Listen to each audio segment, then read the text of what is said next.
What are your thoughts on the fact that they've been saying that coal is going to end in 50 years, but they've been saying this for over 100 years now? Man, one of the things that I am very wary of doing is trying to predict the future. And especially like just hearing the doom and gloom from pessimistic philosophers, they'll really make you jaded towards the future. You can't predict the future, man. A lot of the stuff that we see nowadays in 2000s, like we would not have been able to predict it.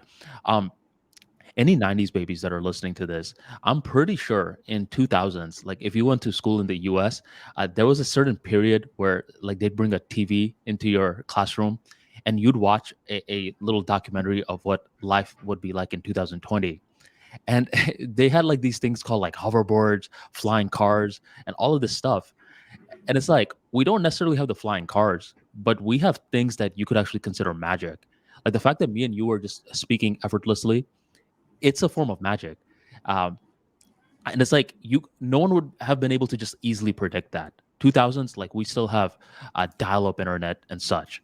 So it's like you could do a lot of these negative predictions, but my thing is like that's all it is. It's just a guess. Like you don't know it. You could have a lot of data, but what is data really? It's of what happened in the past, and now you're just trying to use the past to predict the future with laser precision. It's something that I'm not sold on yet. So like these coal running out, like jobs running out, all of that stuff. It's like it's cool to have these thought experiments, but I'm not sold. I gotta like see it, and once I see it, I believe that's when you could like really be strategic with it. I agree with you there. I think the whole coal running out, all of this is just doomsday nonsense.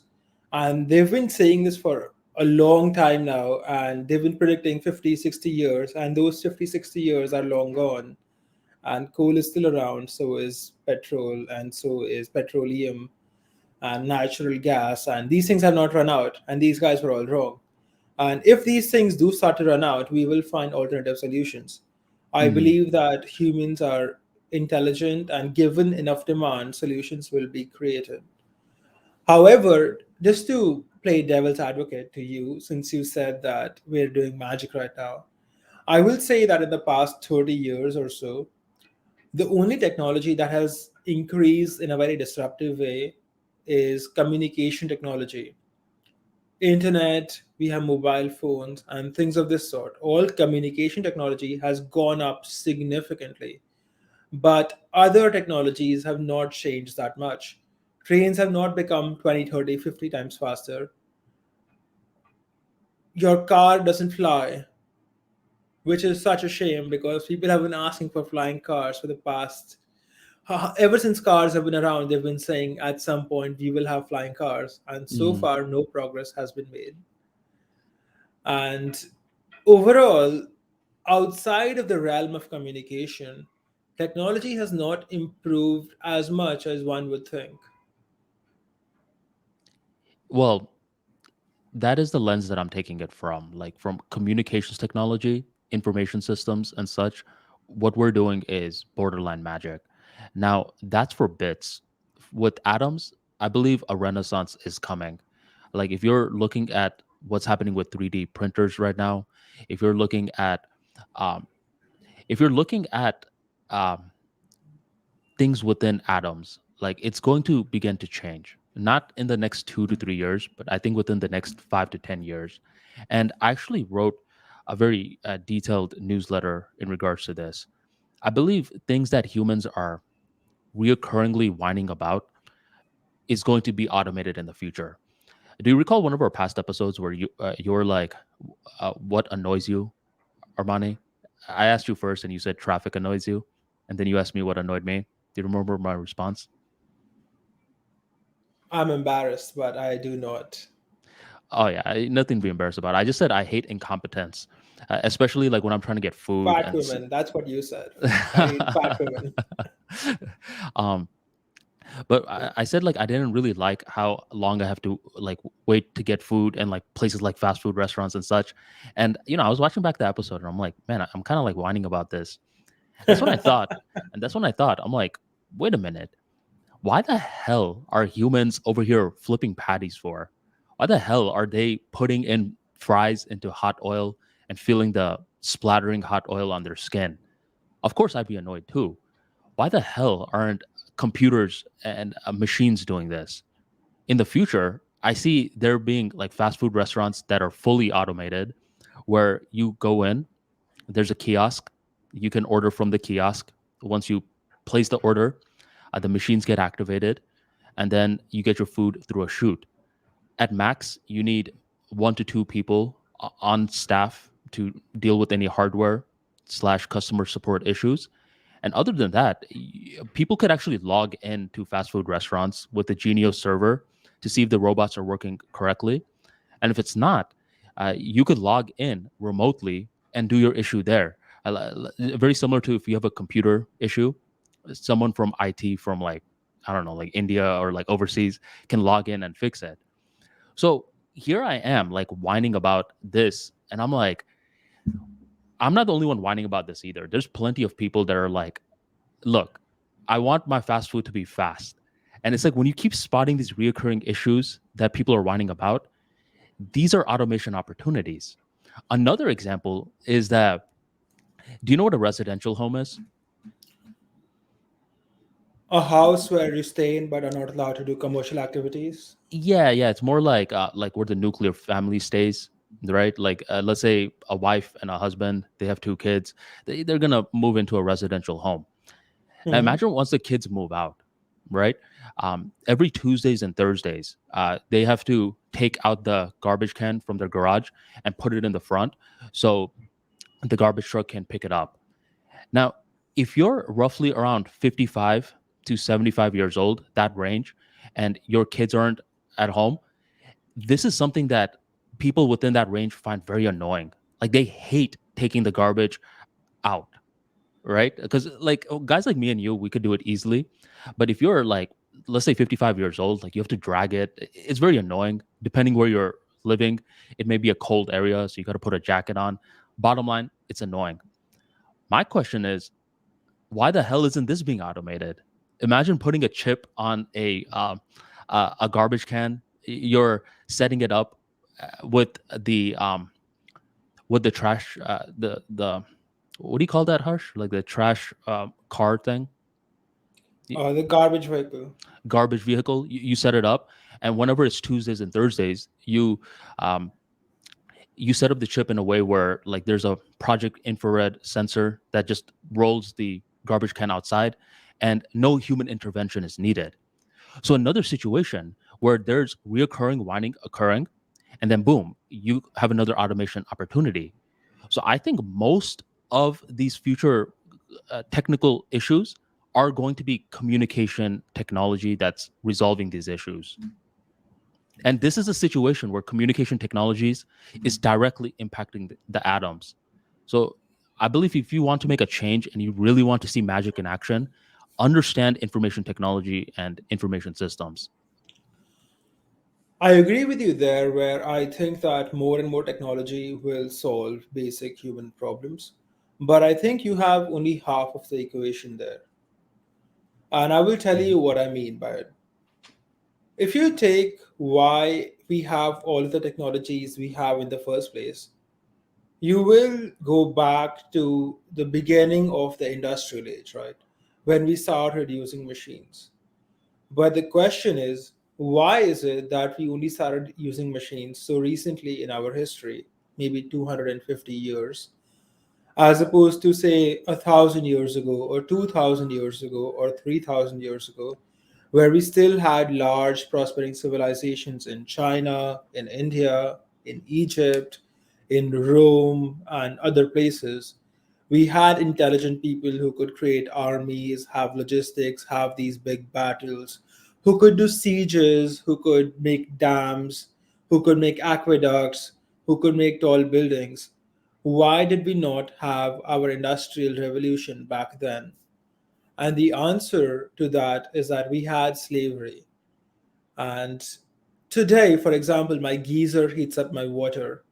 But do you think that back then people did not have hot water? They had hot water, but instead of using a geyser, they just used a slave. where the slave would wake up early, heat the water up for you. Mm-hmm. Do you get me? Yeah. And back when England was terrorizing the entire world, the terrorists in England, they had to make all these clothes and they wanted to sell this to the countries that they were terrorizing. And to do that in bulk, it was not possible to do it given their small population and given the fact that their country did not officially have slaves.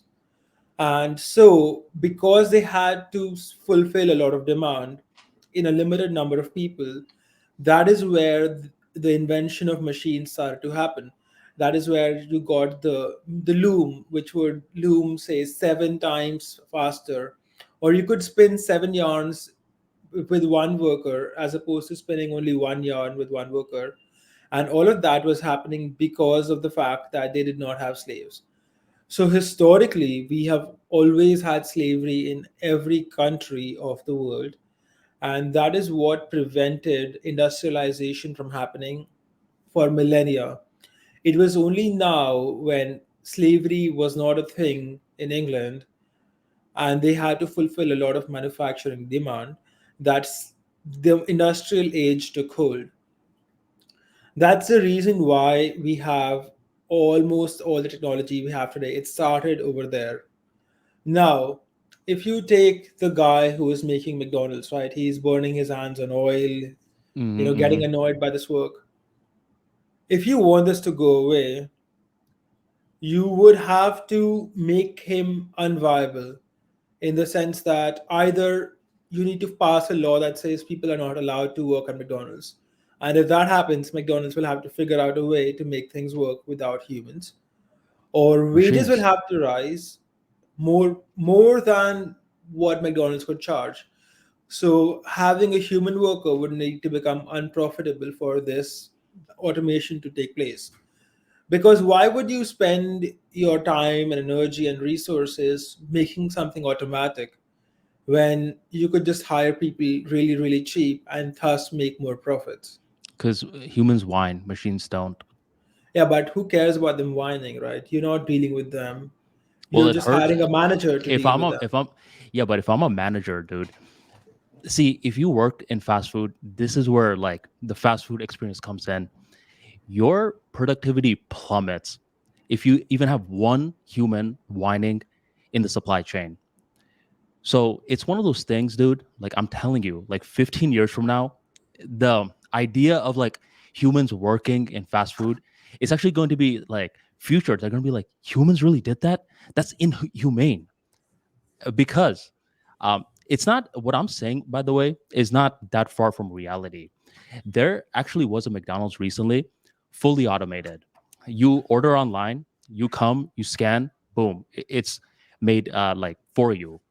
So it's like I get your point. You're saying like why invest in the machines if like a human can do it cheaper? No, that's You not what I'm thinking? saying.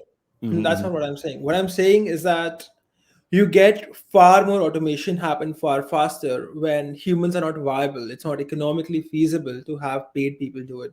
For example, in places in your country where the minimum wage rose to $15 per hour, a lot of McDonald's have introduced kiosks where you can order on a screen instead of having to talk to a waiter, right? I've been seeing that recently. Yep. And they didn't happen because the technology became available suddenly. The technology for doing that has been around for a while. The reason it was implemented was because it became too expensive to have waiters being paid $15 an hour. Yeah, I see your point with the $15 an hour. Like I do, but what I'm trying to say is that we don't need humans in fast food restaurants at all. I Like agree. like someone will be like, well, what about the love of cooking? I guarantee you, most of those people don't love their cooking at all. Like it's very machine-like work. Um, you can still have humans there, but I really do think in the future it's going to just be for customer support and hardware-related issues. The main point I'm trying to make, though, is that anything that humans reoccurringly whine about, because whenever we're thinking whining, us as like self improvement guys, we're like, hey, don't whine. That's a bad thing to do. For the most part, yes, whining is a bad thing to do. uh, Whining minus solutions equals whining, but whining plus solutions equals potential like business opportunities. So that's just one thing that I noticed. Like sometimes, like, complaining and stuff, like it sheds insight into stuff that should be automated. I agree with you there. I do think that a lot of automation will come from new players in the market as opposed to the existing players. Because the existing players are kind of asleep, right? For example, Hmm. when you are buying a house, how does that work? You call up a realtor, the realtor will get the key to the house, then you go meet the realtor, he takes you to the house, then you see the house, and then you come out, and the realtor goes his way with the key. Now, would it not be much simpler if there was some online system where instead of having a realtor, you could chat on a potential buyer on an app, and with your phone, you could just unlock your house for say 30 minutes. The buyer can check out the house, and the moment he leaves, the door locks by itself. Now, Hmm. that would be a simple thing to do, and people are doing it to cut out realtors. But what I'm saying is that it's not the realtors that are coming up with these innovations because they don't need to. Right. It's the You're right. It's the outsiders where I'm like consumer of the fast food restaurant, and I have like just some like technical background as well. So I believe like that's something that I could propose, and someone who, let's say, is in the McDonald's battlefield, like they may understand like certain things need to be automated, but they don't even have the language to articulate it because that's not a reality for them. For the general public, when they think machines, like they literally think like Wally the robot from like the movie, but they don't see machines as like just processes and scripts. Bro, like there was this one job that I had where we had to install zebra printers, and zebra printers basically means like barcodes because a barcode looks sort of like a zebra. Hmm. And the team that we would work with, I believe it was this team in Australia, and Australians have this very sarcastic sense of humor where you don't know if they're trying to tell you a joke or if they're flat out being rude. And the thing was, like my team had to like submit a ticket for them to install the printer, and you had to like pray that they got back to you, right? And if they got back to you, they're like over here, being arrogant, rude. They're making you read all these documents to see if you could install it yourself. A big pain in the ass. One day, my manager is over here like screaming, like at this team, and right after he's done screaming, he pings me to go to his office. I was like, oh shit, is he gonna yell at me now too? And so I go to his office, and he's like, hey, can you automate this thing? And I was like, I don't know what the hell that means. So I shook my head, and he's like, figure it out.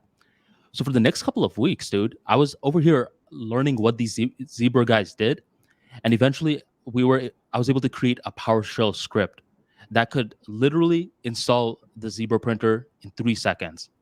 So this team suddenly just became like useless, and it's like this is something that we don't need humans for. Like installing a printer, like you literally could just run a script, but like unless you understand how automation things work at all, like when people think automation, they actually think like robots, like or physical robots, not like processes. I 100% agree with you there. In fact, for a while, I had a business, not exactly a business, but I would assist some of my clients for Hmm. a fee, and I would automate their processes for them. And of course, unlike in your case, it did not lead to job losses. But what it did lead to was the fact that these clients could now scale to say 20, 30, 50 times their current size without having to hire additional employees. Interesting. I'll give you an example. So, for example, back when I was a tax consultant, right? Automation, people think automation would mean something like having a robot file your taxes for you. But really, automation means it's as simple as, say, picking up your name and all of your personal details from your last year's tax form. So instead of filling your name, address, and your tax numbers every year, this software could just pick it up from the previous year's form and automatically fill it. And you just need to input your salary, whatever, and it would calculate it and it would automatically file it. And earlier, say with the previous system where all of this would be filled by hand, you could have person filing, say, four or three or four tax forms per hour. And with the Mm-hmm. new system, they could file 20, 30 tax forms per hour. So now you can scale your companies five, six times as much, having the same number of employees. And that means that as this company scales, new jobs are not created. And that's where a lot of the automation related job losses happen. It's invisible. It's the fact that jobs are not growing a lot because you don't need more people to scale. Mm-hmm. A lot of companies are becoming smaller now. Definitely. And I think it's a good thing. I Mm-hmm. think it forces people to improve their skills if they want to be in the market, right? Back in the day, right, back in 2012, you could be an idiot working in finance, filling up some sort of Excel sheet and make a decent amount of money. And nowadays, a lot of that stuff is being automated. So it's much harder to get paid $150,000 for making an Excel sheet. Mm-hmm. So this is forcing people to actually add value to the business to be in the business itself. You can't just be providing some minimal service that some machine can do and expect a good wage. Right. But I am not fully convinced that everybody can add some value to the business, to any business. I do believe that there is a segment of the population, could be as high as 20% of people, who are simply so dumb that if they were not given free food, they're going to starve to death at some point. Mm-hmm. For them, man. See, what in terms of automation, what was the first thing we automated? Like, The think about it lower real level quick. jobs, yeah. It was lower level jobs, but what we really tried to automate first was customer support. You ever had that moment when like you really needed to speak to a human and they're like, "Oh, please click one if you want it to be in English. Please click two Oh if you want man, to." I'm like, bro, this is so fucking annoying. Like, I don't want this to be automated, especially when I ran like my Amazon business a couple of years back. It's like you were kept like they automated so much of it that it would literally take you like 45 minutes to reach the right team. And you're for just over here. Amazon, that's Yeah. interesting. So you're just over here like smashing the zeros, right? And you're just like, just give me a human. So human beings, like that's one thing that they don't like to be automated. The customer support. There are certain things that you can automate in regards to it, but when the crisis is high enough, a human wants to speak to a human. So when you're talking about like a lot of these morons that can't even like tie their own shoelaces, I really believe like if you have the right attitude in the future and you could train yourself for customer support, I see customer support jobs becoming more dominant in the future. And that's something that like you can automate, but like when the crisis is high enough, humans want to speak to humans. Yeah, but that's like a lower quality of life, isn't it? To work Y- customer support. Yeah, but it depends on like the demand. Like in certain parts of Virginia, for example, like, I didn't know, but like it's pretty like hood. Like one of the most dangerous gangs live in uh, Virginia. So cops over there make a lot, like over 150K, right? But here in Florida, I mean, they don't make that much. So it's like if the demand is high, like let's say in 25 years, there's a huge demand for production support and customer support. Customer support is no longer seen as a low tier job. You could probably make six figures being a good customer support agent.